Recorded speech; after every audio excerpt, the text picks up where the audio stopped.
Last month, it emerged that Apple, the most valuable company in the world and supposedly an icon of squeaky clean progressive values, brushed aside allegations of child labor within its key Chinese supply chain. The suggestion is that a big Apple supplier, named Suyin Electronics, employed workers as young as 14, in the interests of keeping up with the ferocious appetite for Apple goods in the West. Apple chided Suyin, but maintained ties for months and even years afterwards. With new allegations like this and a spate of suicides associated with the brand's manufacturing base over the years, we thought it was time we put on our lanyards and take a peek inside an iPhone factory in China. The first and most important thing to understand is that Apple factories in China aren't technically Apple factories at all. Instead, the California tech giant subcontracts its manufacturing out to a firm called Han High Precision Industry Co. Limited, which is much more popularly known as Foxconn Technology Group or simply Foxconn. Foxconn was founded by colourful Taiwanese businessman Terry Gu, who has been playfully dubbed the Donald Trump of Taiwan and is reportedly worth somewhere north of $5 billion. Foxconn is the biggest employer in China, with some 1.3 million members of staff on the books in 2018. It manufactures consumer electronics for a variety of companies, from Samsung to Dell to HP, but is most famous for manufacturing Apple products, and most notably the iPhone. Fully half of all the world's iPhones, many hundreds of millions, are manufactured at a sprawling Foxconn facility on the outskirts of Zhengzhou. Zhengzhou is a city of around 9.5 million people in Hunan province, historically a poverty-stricken province of the People's Republic. Locals often refer to the Zhengzhou Foxconn plant as iPhone City, and that's a pretty fair description. At peak times, some 350,000 staff work there, most living in dormitories on site. During the build-up to a big new iPhone release, the plant can produce as many as 500,000 units a day. That's nearly 350 every minute. Around the factory, supporting businesses such as restaurants, massage parlors, and shoe shops have sprung up to support the mammoth workforce. Inside the Zhengzhou factory, which is dedicated to the final stage of iPhone assembly, some 400 discrete tasks are broken down and carried out by its army of workers.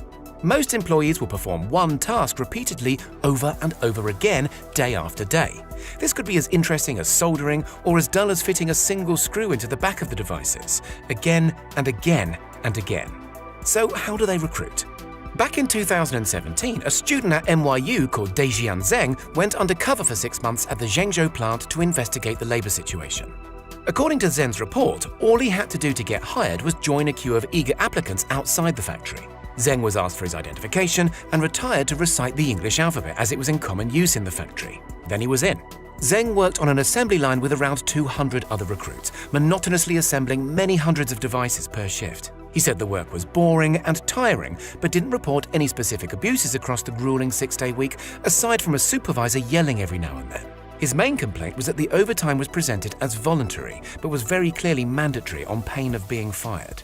It's been reported elsewhere that the Chinese government itself, keen to keep this lucrative business running smoothly, steps in to help with a never-ending recruitment drive. During peak summer months, in the build-up to the traditional autumn iPhone release date, a speaker is said to stand at the Zhengzhou factory gates yelling out for workers who are optimistic and diligent.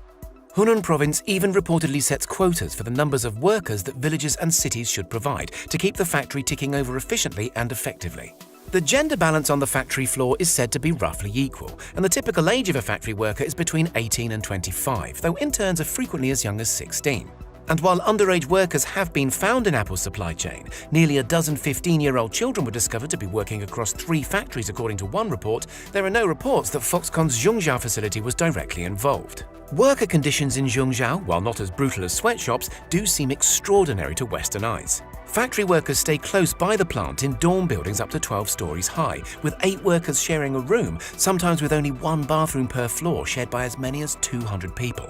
US-based pressure group China Labor Watch discovered during undercover investigations that workers are actively forbidden from resigning their posts during busy peak times, but conceded that the most egregious allegations of brutality and bullying made by others have perhaps been overstated.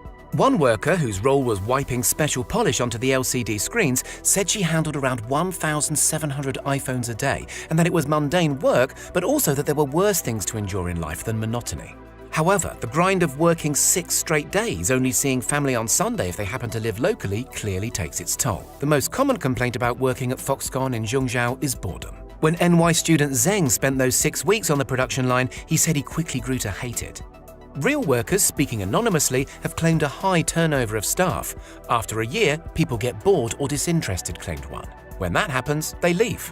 Other Foxconn workers have said that, while building iPhones isn't exactly their childhood dream, the facility is no better or worse than other Chinese factories they'd worked at.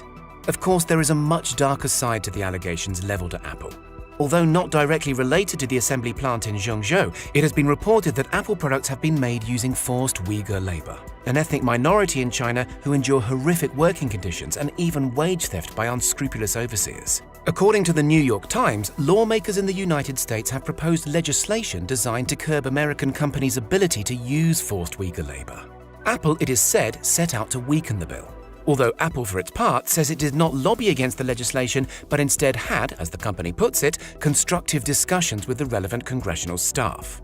And as for those MacBook makers at Suyin Electronics we mentioned at the start, when the issue came to light, Apple told the firm to address the issue or risk losing business. But Apple otherwise continued to work with Suyin for 3 years. Former members of the so-called supplier responsibility team at Apple told reporters from The Information that the Suyin incident wasn't isolated and that profits sadly seem to have been the driving force between decision-making. So what does the future look like for Apple and its labor practices? As living standards in China inevitably improve, so does the cost of labor, and so the factories may well move elsewhere. Foxconn recently found itself in hot water for exaggerating its staffing requirements to Apple in order to illicitly cream profits from the Californian firm. So it's not always a cozy relationship between the two giants. Most pertinently, undercover student Zheng observed in 2017 that several stations on the production line where he worked were already taken up by robots, known in-house as Foxbots, a trend that will surely continue. However its iPhones are manufactured going forward into the future, let's just hope Apple's working practices live up to the firm's lofty brand ideals, and that latter-day disciples of Steve Jobs can at least help someone somewhere get a good job. What do you think? Is Apple justified keeping suppliers at arm's length in order to keep costs competitive for the end user? Tell us your ideas in the comments, and don't forget to subscribe for more thought-provoking tech videos.